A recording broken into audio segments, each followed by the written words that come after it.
Good afternoon. Happy New Year. Thank you so much for your prayers. Thank you so much for your concern. Thank you. I obviously am doing better.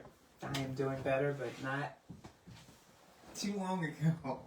Man, for those of you that don't know, I got the strand, I guess it's the HRSC strand of the flu. Hi. That's all I can say is hopefully you won't get it. I don't get the flu shot. I probably would feel as bad if I got the flu shot. But I was in the hospital with my dad that entire week just before, and I'm sure probably picked up something there. But the first 2 or 3 days was just rough. And when I say rough, I mean rough. And just didn't want to talk to anybody. Couldn't think straight. I couldn't even think, what am I supposed to do to heal myself? I was hurting so bad. So I don't even want to talk about that anymore. But again, just to say thank you. I'm all well. I am all well. And we are trying to get back on track. So it's been 2 years. I guess this week or next week would mark 2 years that we've come to you every other week. And we're just in the 6th chapter of the Gospel of Mark. So I think that that's wonderful. I think that we have covered a lot of things. We will be coming out with a little raw food cookbook shortly, dealing with all of those recipes that we've given you. I guess we have about 60 now to date. So we're just going to compile that together for you. What else? My father is doing very well. Thank you so much again for your prayers for me and him. He's doing extremely well, as a matter of fact. We'll talk about that another time. Today, we want to talk about mistaken identity. So, if you've read in your little caption there, I asked the question, who have people mistaken you for? Who can people mistaken you for? What type of person do people attribute you to be, or what are you characteristic of, I should say. And so that's something to think about as we move into a new year, New Year's resolutions. How many guys are going into the New Year's resolution every year? We do the same thing over and over and over again. So it is a good time. I always think it's a good time. I like resolutions. I like the beginning of the year resolutions. I think it's a good time to just reflect and just see where you are, where you want to be. Where were you this time last year? Where do you want to be this time next month? Where do you want to be this time in, the end of the quarter? It's a good thing. A lot of people don't like them just because they feel like they're frivolous or whatever, but that's because we're not intentional about them.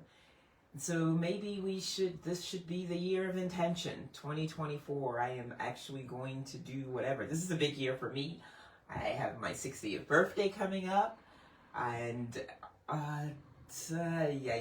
November will be 25 years in business. 1999, November 1999, I started Life by Dallas. So we're going to be celebrating 25 years, and way before we get to November, we're going to be doing some fabulous blowout sales and all kinds of deals, and just showing you my appreciation for 25 years of support. That's pretty amazing when you just wrap your head around it. And I've had a lot of time to just wrap my head around a lot of things when I couldn't do anything but just lie in the bed and half play dead. So I've thought about a lot of things. What do you want to do differently? What do I want to do differently? Are we making an impact? So we think about this thing here, mistaken identity. In the 6th chapter of Mark, they were trying to figure out who Jesus was. And depending on who you were and what you were dealing with at the time had a lot to do with the 3 different attributes here that we have in the 6th chapter of Mark. Only 2 verses that we're going to just run through today. And it's dealing with when John the Baptist was beheaded. We're not going to go into that long story, but for the most part, the king's wife did not like John the Baptist because he called the king to the carpet on the fact that they should have never been married.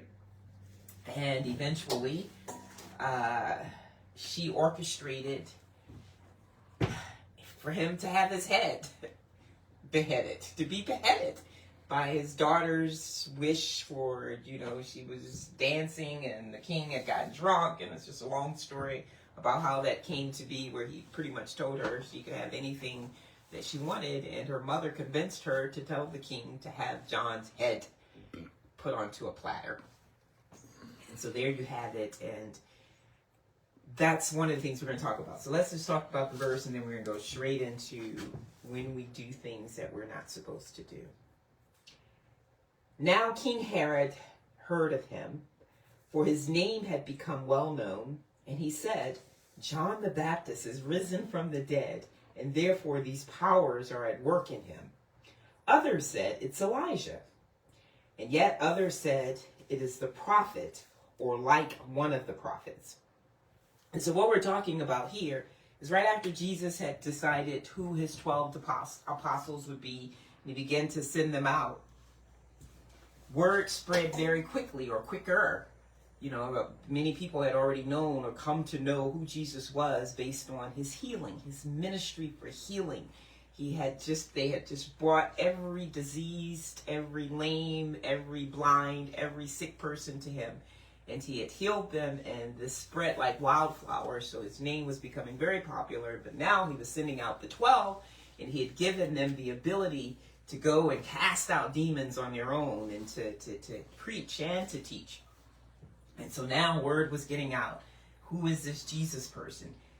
And so King Herod and people, when they start talking about somebody so fascinating and so interesting, people start to determine who these people are in their own imagination, and they begin to develop this person is X, Y, and Z, and what your thoughts are. We all have that. We all have celebrities that we admire, athletes that we admire, and then we decide who they are and what type of character they have. We begin to define them for ourselves. And this is what was going on here when they started talking about Jesus. The three main characteristics that you had were, first of all, what King Herod thought. King Herod thought that this was John the Baptist, who he had beheaded, come back to life. And it's funny when you think about it, because that is exactly what life does to us in terms of sin. And so in your little footprint there, I say, King Herod thought that he was John the beheaded come alive, because he was haunted. He was haunted by the fact that he had something done which he had no business allowing that to be. And instead of just telling his daughter-in-law, was that his daughter-in-law? His daughter-in-law, the wife's daughter, that this was from another marriage, that this was just something that he couldn't go on with, or he couldn't grant her that thing that she wanted. Instead of eating face, he decided to go and do something that was not right. And you and I have done the same thing. When you do things that you know you're not supposed to do, it is worse than anything else, because it will haunt you. It's better just to not do it, because especially if you're a decent person. If you're not a decent person, we're having a different conversation. But we're talking to believers here. I'm hoping we're talking to believers here.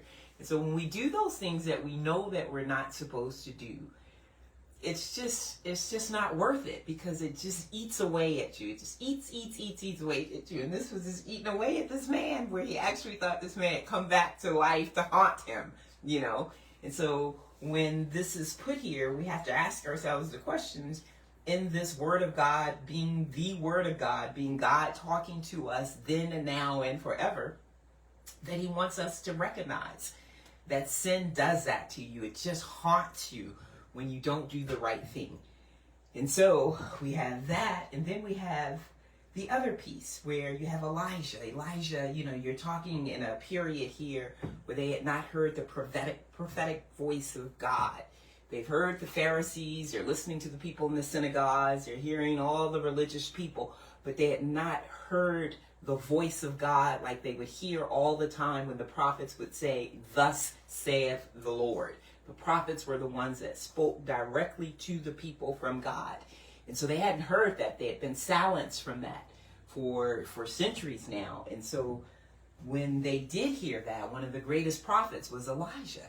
And so people in their desire for that thing that was once a good thing to come again. You know, they were saying, okay, this is Elijah. You know, the hauntedness of King Herod was that this is John the Baptist beheaded, come back to get me. And then you have the people that were so obsessed and so in love and so honored by the prophet Elijah that they wanted to believe that this is Jesus. Come back, prophet Elijah. And so we have people like that in our lives. We have a political situation now that we're coming into an election year, and the candidates and the choices, you're just like, seriously? And so it's also the anniversary for JFK, and you have people that just wish that they could bring him back to life, and that we could have somebody of that character and that integrity that John F. Kennedy had when he was president, you know. And we have that in other leaders and our pastors, you know, when new pastors come into churches, it's just always this great division, the breakaway, because he just doesn't fit the bill of the previous pastor and the person that did the, you know, but no one is the same, and people have to do things differently. And it's the same with, you know, people when they remarry and just all kinds of things, you know. And so it's just that wanting something that no longer exists, not being able to deal with the present, but just kind of half lay one leg into the past. That's not a good thing either. And then the last group of people said, it is the prophet or like one of the prophets. And so these were people that, unlike being haunted, King Herod, by John the Baptist come alive, unlike being mesmerized with prophet Elijah, then you just had these that just says, it's not prophet Elijah, it's not John the Baptist come back, but it is the prophet, you know. And so with them, the fact that they were characterizing Jesus as a prophet, this says that they believe that whoever he is, he hears directly from God, and he speaks exactly what he hears from God. Not anything that he makes up on his own, not his own agenda, not trying to toot his own horn, his own charisma or anything, but this is someone that is connected to God and is concerned with the people receiving what he has received from God. And when you put yourself in that position to take him on as a prophet, in the sense that he hears directly from God, the message that he is bringing you is that he hears, nothing more, nothing less, then you at least position yourself to receive who Jesus really is. And that was the problem for King Herod. That was the problem for what we would call the nationalists, for the people that were hoping, and the reason they were looking for the whole Elijah thing is because they had always thought that Elijah, or one of the great prophets, would be the forerunner of the conquering king. The Messiah that they thought should come would be the Messiah that would allow them to take control and to conquer the political situation that was at hand. And none of that had anything to do with the Messiah that we know will come as the low-lying king. And so, out of the three different characteristics, the one that we want to hang on to and be is that hears from God. And so the Word of God, this thing that we're reading to you on a bi-weekly basis, is the living Word of God. And so I read somewhere on social media a couple of weeks ago, one of my dear friends has left the area and gone on to the Carolinas. He says, what if people actually believe that God said everything that's written in the Bible? I'm like, what if people actually read the Bible? One of the problems is people aren't even reading the Bible. You know, that's a whole step yonder when you start saying, okay, if you're reading the Bible, but yet you don't think that God is speaking everything that's in the Bible, that's a whole different category. I think I'm more concerned with people at least reading the Bible. So many people just don't read the Bible. And when we're troubled and when we're dealing with things in life, so many of the answers are there. I've been dealing with some people here towards the end of the last year that just have some issues. You know, you just don't even know how to begin to help people. Sometimes they get into these situations where, to say the wheels have come off, it's just, and it's when you can't even shake a person, and there's a sense of compassion because you just feel sorry for people, and there's nothing that you can say or do, outside of praying for people. But the thing is that that everything can be better. No situation is that broken. No situation can't be turned around, can't be reversed. I don't care how bad it is or how crazy it may seem. But it starts with just that connection, just being connected to God, and you want to just tell them, let's just sit and read the Bible, and you know that it's so magical when you can just have that person release everything else that's going on with them and let's just focus on the words that are here and try to take them from there. And sometimes people are so broken they just can't do that. But it behooves us to start pointing people in this direction for everything, especially now because we're at a place in time where it's wickedness, demonic, and some more. Can't even define it. And this is the only answer. And it is amazing the peace, the clarity, the comfort. We say that because it sounds good. But I tell people that peace that truly surpasses the misunderstanding of the situation is what you'll find when you turn to the Word of God. And what is the Word of God? The Word of God is the living God. And so that person that they're trying to define in Jesus, whether it be someone thinking, I've done this terrible thing and it's come back to haunt me, or someone thinking that there was once something that was so perfect in life and if we could just get it back, people talk about the good old days and the good old time. Well, these are the days. And we have to deal with them as they are. And the way to deal with them is always through this prophet, the Word of God, which comes from God. And that will be the answer, always the solution to everything that we have to do in life. And that's a short message, but it's just interesting because it's very much where we are today in terms of who we are. What do people think about us? We're the children of God. We're the believers of God. Do we look like we believe in what we're selling when things get complicated? You think about the parable that we went through many weeks ago, and Jesus taught in parables. Why? Because he wanted to get the attention of the people, to be able to hold on to their attention in a manner that they understood what he was saying, and more importantly, to be able to get them to change their behavior based on their understanding of that illustration of what's happening in life that relates to that kingdomly thing. And so that parable that he talked about, the sower that threw the seeds, and some fell by the wayside and they were scooped right up by the birds. He's saying that, that's you and I listening to the Word of God, but Satan comes and snatches it. And then the ones that fell on the rocky ground and there was no substance to the ground. So, it sprouted right up. But when the trials and tribulations came, it just faltered because it had no root.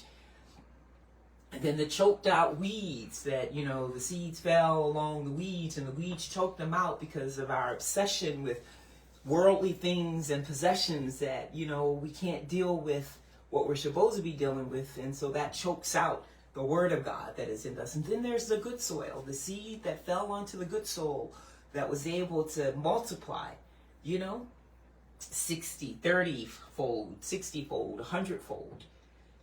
And so we're looking at these things and we're asking ourselves the questions, what is happening in our life? And what do people see when they see us? Do they see us as somebody that can stand the test of time because of what we say we believe in? Or does that just go out the window when, the flu comes or other trials and tribulations or those things that make us have to sacrifice sacrificial behavior. There's people, everybody wants to text you and put a message out on social media, but how many people are going to knock on your door with the homemade soup? Sometimes we're so shallow in who we are. And so what defines you? What do people think? Are you that person that people can actually depend on? Are you that person that people come to? Because you may be the person that no one wants to hear, oh, here she come again. I got to hear a lecture from Dallas, whatever. But when the wheels come off, people know what's up. And you'll find yourself in that position all the time where people will come to me all the time. People that they just won't listen to you otherwise. But when things get real crazy, they'll come calling and knocking on the door. And that's what's important. So it's not like we're trying to be popular. That's cool if you have some friends or whatever. But the Bible talks about the fact that, it's a remnant.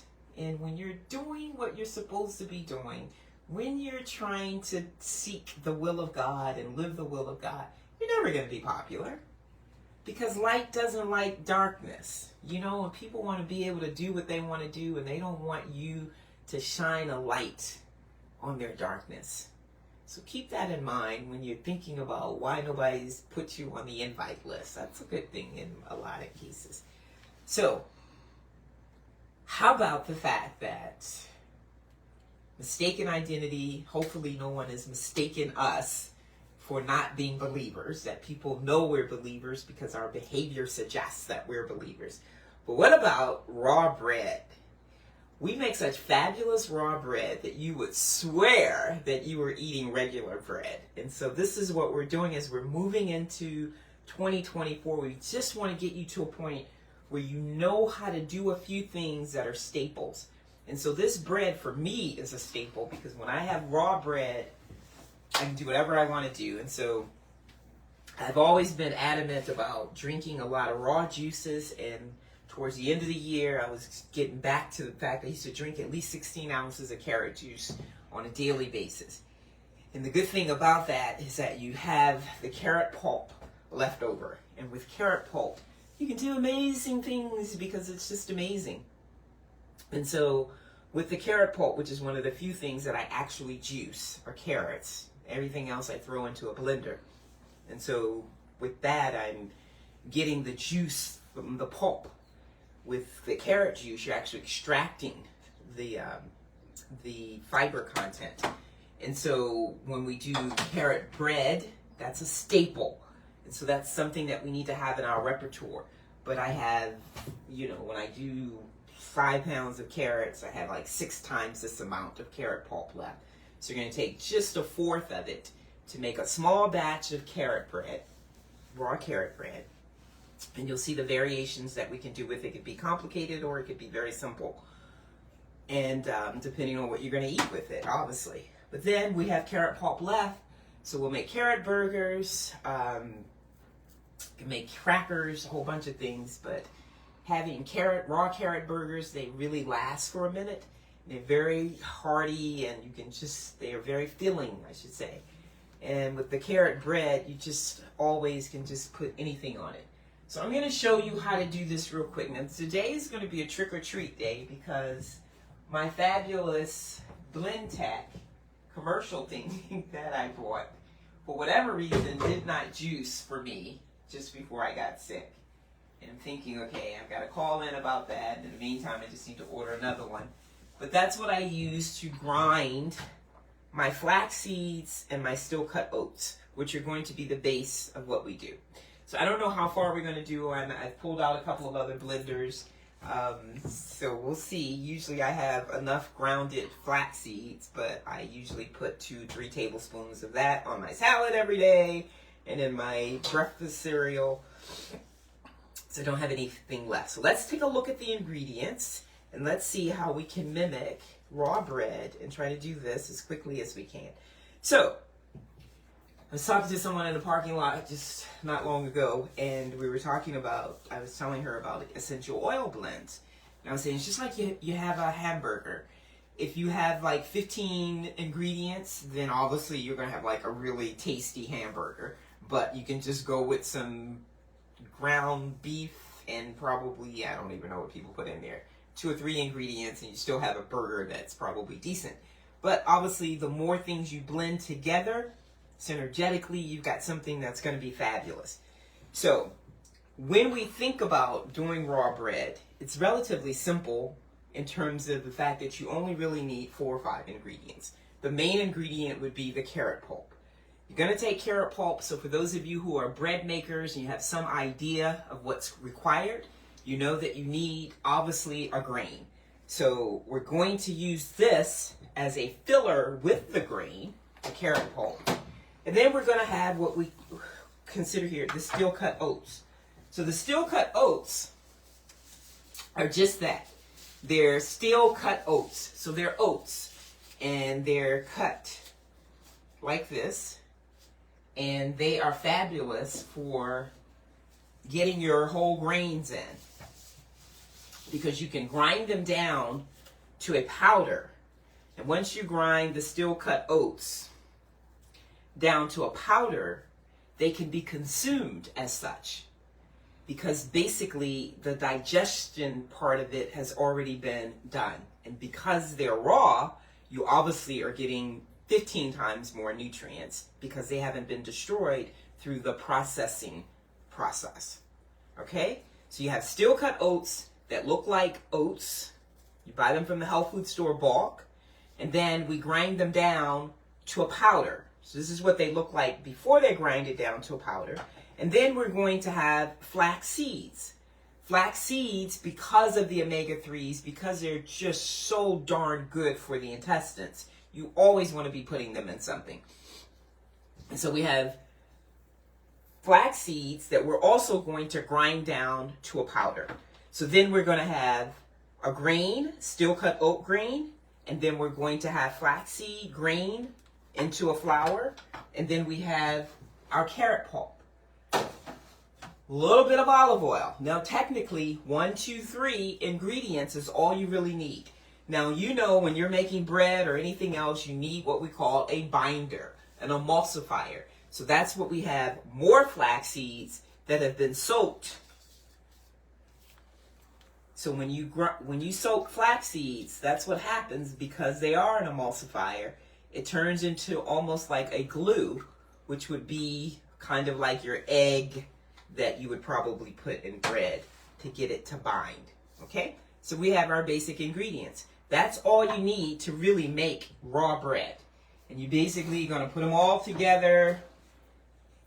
And then, you know how you need bread or roll for people that are bread makers. Then we'll have to do that by rolling it in the processor to get it to actually become like a dough. Now, because we're not boring people, we're not going to just go with the basics. We're going to add some sun-dried tomatoes, which is going to give it a yummy taste. We're going to always add a little bit of heat. So we have some jalapeno peppers. Definitely always want to put fresh garlic in everything, just because it helps you to heal from the flu. It helps you to not get the flu. We just want to be made to do garlic. So we have, I have not been to the store, so I had some garlic in the window. So they're all sizes and shapes here. We can go with a little or not so much. I'm going to finish pulling that apart in a second. And then we always want to add fresh herbs for a variety of reasons. Obviously flavor, but more importantly parsley. Remember, 3 sprigs of parsley. That's what 3 sprigs of parsley look like. 1, 2, 3 sprigs. 3 sprigs are more vitamin C than an entire orange. It has just as much iron as a small bowl of spinach. Just as much vitamin A as about 1 ounce of carrots. That is huge. This is healthcare prevention. 3 sprigs of parsley or more. Then we have my favorite, cilantro. So you just want to go with some fresh herbs, and we put them all in just to give the bread lots of flavor. Okay? And that's it, basically. And so we're just going to kind of put this all together. We're going to see where we are with what's working today. And then I'll show you how that goes. And then I'll show you a couple of tricks to when you are binding things together so that you minimize the amount of time that you have to spend in the kitchen. We're going to start just by seeing whether or not this thing will grind up these flax seeds. And if not, we've got a blender on standby.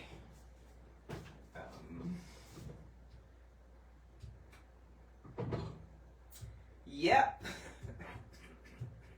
So nothing is happening here. And I'm not sure when I take the stuff out, then it runs. So for those of you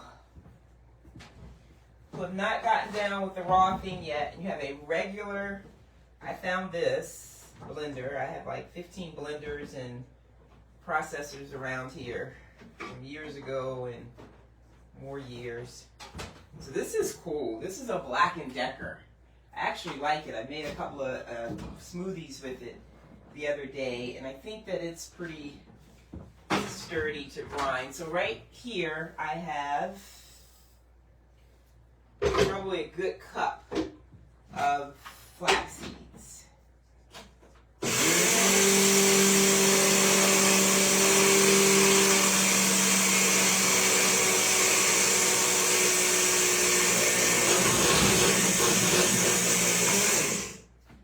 Voila. So it's not a complicated thing, it's just that some of these other blenders I have are fancier and I like them a lot because they do things nicely.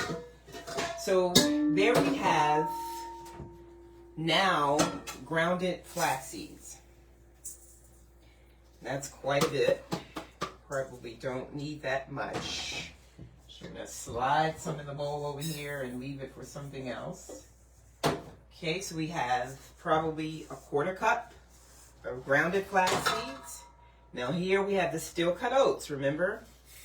I said we have the steel cut oats. We're going to do the same thing.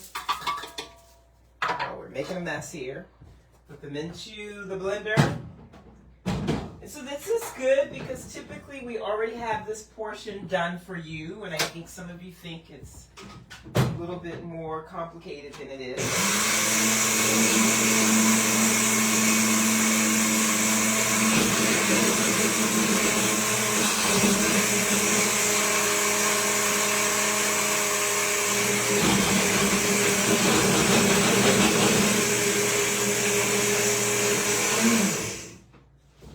So with this little gimme thing, we're just going to mix it up, make sure that we don't have any lumps in here. Run that through one more time. Then we have, voila, steel cut oats grinded down to a flour. We're going to throw that in here with the grounded flax seeds. And that, my friends, is bread almost done. See how simple that was? And what you want to do, because we want to put a couple of tablespoons of this on our fresh cereal in the morning, you can take fresh berries. I take raspberries, blueberries, blackberries, put them in a bowl, chop up an apple and a banana maybe, put 2 tablespoons of raw shredded coconut, maybe a 1/2 cup of orange juice, a couple of tablespoons of grinded flax seeds, take a couple of tablespoons of the grounded steel cut oats. And you have yourself a charming breakfast that will give you some serious sustainability in terms of doing a whole bunch of things throughout the day. So here we have grounded flax seeds and grounded steel cut oats. What we're going to do next is simply take some olive oil and mix that in where it begins to clump up a bit, where you have what looks like some wet dough. It's really this simple. And it's just amazing once you make it, what you can do with it and how great it tastes when you make some raw cheese. You just dump some of that on there. So this is becoming our base. Remember, we're going to add the carrot pulp. So you probably add an equal amount of carrot pulp as you have the steel cut oats and the rest of your so-called dry grain. Then we mix all of that together. Now it's like wet dough and carrot pulp. It's really not complicated. And that actually, ladies and gentlemen, is our raw bread. Remember I said you need what? One other ingredient to do what? To make it bind, to emulsify it. So that would be the flax seeds that have been soaking that acts like an egg dough. So you're going to sit that there because we're not boring. And so we're going to add a little more jazz to our bread so far. Okay. So that's when, I just want to show you a little quick trick here. When you want to just, when I'm making the carrot burgers, doing a couple of other things, you kind of want to mix some things. You don't want to be in the kitchen for a long time. This is my absolute favorite little 4-cup chopper that you can just do. It's a mighty little thing. Who's this? It's a Cuisinart. And it's 4 cups. And it's got just this crazy nice blade on it that you can just really, because we have sun-dried tomatoes, which gives everything a fabulous taste. But I'm going to tell you, sun-dried tomatoes and even my nice little ergonomical knife takes way too long. It's too much chopping. You don't have to do that anymore. So we're going to put these in here. Just kind of like balance them out. Then we have our jalapeno, which we no need to chop it up. Just kind of, I like spicy. So we're going to have 2 big pieces of jalapeno pepper. And then we already have some garlic that's already chopped. So we're just going to put that in there. Not already chopped, but peeled. So I'm just going to find a couple of pieces that can easily be pulled out of the shell. But you always want to have lots of garlic. So I'm going to come back later and put more garlic in here. But for now, just so that you see where we're going and how this works, I'm just going to put one more piece in here for you. So we have our garlic, we have jalapeno, we have sun-dried tomatoes, and then we're going to put our green stuff in here. Some cilantro. And then we're just going to blend it all together right quick and show you how quick and easier that is to get things done quickly. So we put it on top. And then we take it in the opposite direction.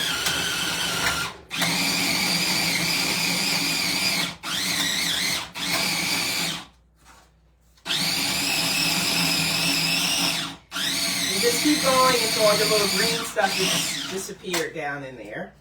Now remember, originally you could have just chopped this up. So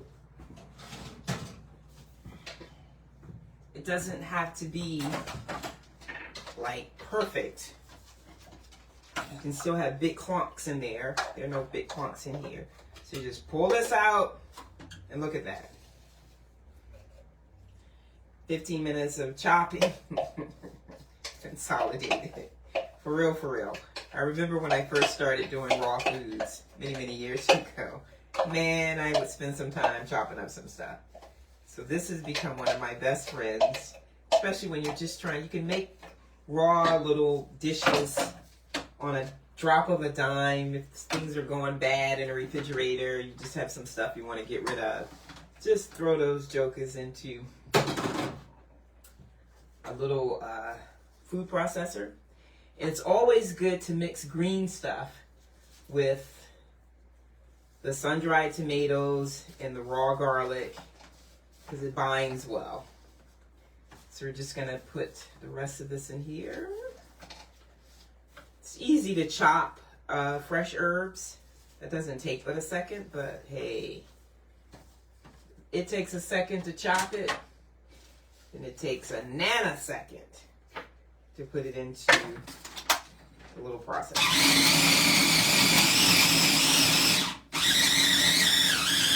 Let me tell you, because those sun-dried tomatoes can get on your nerves. They will really take up a minute.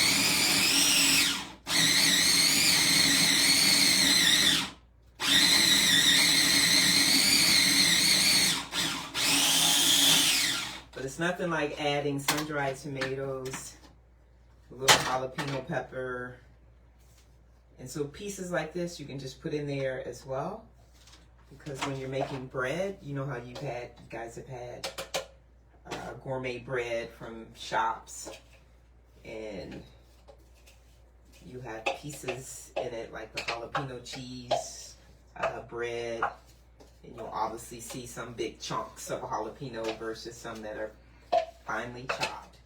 And that's a great thing about making your own dishes and things, is that you can be creative and it's your bread. It's your thing, so you can do your thing. Nothing has to be perfect. We're going to hold some of the whole flax seeds over here on the side. We're going to take this away so that you can just see what's going on here. It's very simple. Are you guys feeling that that's simple? Tell me in the chat box. All right, so we're almost done. So we have all of that stuff that we added now on top. And so I put the gloves on because it's just easier to work with your hands, just like when you're making bread. Okay? So we're going to just mix in all of the herbs with what we had in here before. The carrot pulp, the grinded flax seeds, and the grinded steel-cut oats. Remember last year, towards the end of December, I said, what we're going to do a couple of times soon here is we're going to decide what we're going to make ahead of time so that we can email you a list of ingredients. So now, a list of ingredients so that you'll have the ingredients and we can do all of this together while you're at your place. We'll tell you exactly what you need in terms of the blender or the food processor. We'll kind of walk you through it, and maybe that will be helpful to just start getting some of you on the path of actually really participating, in the sense that you're actually implementing these things that you're learning and not just sitting on the end of the bed eating a cupcake watching me make raw. I think somebody told me they were doing with this. Like, Dr. Dallas, I'd just be sitting there, I was eating a bowl of yogurt with some ice cream or something. So we're going to put all of the whole flax seeds that have been soaking in here so that I can show you how it easily becomes a dough. Now some of you are thinking, and then what am I going to do with that? Because you may or may not, we're going to just tear up the rest of this parsley and put it in here. Because you may or may not have a dehydrator. So there's a dehydrator, and here's the other thing too. You know how sometimes you go places and you have what we call smooth cookies, then you have chunky chocolate chip cookies where the chunks of chocolate are like sticking out at you. So this is kind of where we are with the bread. So here we have a really chunky bread. I could easily just spread this out on the dehydrator, just like that, where it looks just like dough. Or I could run this through the blender or the food processor. And when I do that, it's going to be smooth. And so it's not going to be like as textured. That would totally be your choice, because running it through the food processor is not going to do anything but just that. It's going to make it smoother, but you don't have to do that extra step if you don't want to. I typically do because I just like smooth, but it's really, once you put the grounded flax seeds with water in there, you really don't have to do that extra step. But it won't take but a second. And what you'll do is you'll take big chunks like this, drop it into your food processor, maybe add a little water if you want to make it blend like faster and quicker. And then it's going to almost change in appearance. Right now you can see the grounded flax seeds, you can see the texture of the parsley, you can see some of the clumps of carrot. Once you put it through the food processor with a little water, then it's going to look more like a dough. It's going to look orange in color and flat, and a little bit monolithic than the way that it looks right now. but you don't have to do that extra step. You can do that or not. Either way, you're going to have fabulous, great tasting bread. I think I'm going to add it to, as I'm just anal for habitual things. So I'm going to add a little water each time that I put a chunk of it into the food processor, and then just blend it for a couple of minutes. And then I'm going to flatten it out in a dehydrator, and then I'm going to let it sit there at 90 degrees. You always want to maintain a temperature below 112 degrees to maintain the raw integrity of the natural enzymes that occur in the various ingredients that we're using. And then it usually has to stay on there overnight, maybe 12, 14 hours, and then you have a fabulous bread. And then that too is going to be dependent on how you want it. You can have it be a little crunchier on the outside where it's a little moist on the inside. If you want to do something like a tablespoon of peanut butter on it and, something like that. But if you're doing it more like a cracker base, then you'll let it stay on longer. You can do the option of both because you have a dehydrator. So you can do a couple of sheets where you have a softer bread, and you can do a couple of sheets where it's a crunchier bread, and or like a cracker. So that would be totally up to you. And if you don't have a food processor, you can do the same thing. Put it into your, not a food processor, but a dehydrator. Once you put it into the processor and you've gotten your dough, you can just put it on a cookie sheet, put it into your oven on the lowest dial. Your lowest dial, the warm temperature, should be a temperature that does not exceed 125 degrees Fahrenheit. And when that happens, you put it in there and let it sit. In the summertime, on a hot, blazing hot day and the humidity, you can sit it outside on the porch at 2 p.m. and leave it out there until 6 p.m. And it's going to, because what the dehydrator is doing is simply taking what we've already put together and extracting the moisture so that you dehydrate it. And so that's something that can be done in the sun, but obviously not this time of the year. So you can use a warm oven if you don't have a dehydrator. And I would recommend that you get a dehydrator because they're just fabulous to have. So, no mistaken identity there. It is raw bread, and the difference between raw bread and regular bread is that you're dealing with a whole bunch of live enzymes that are going to just give your body what we call nutrient-dense foods because they have not been processed. And so you're getting twice the amount of nutrients that you would typically get in steel-cut oats because you brought it back to life, And so that's the great thing, and then just the fact that it just tastes fabulous. It's just a wonderful place to be.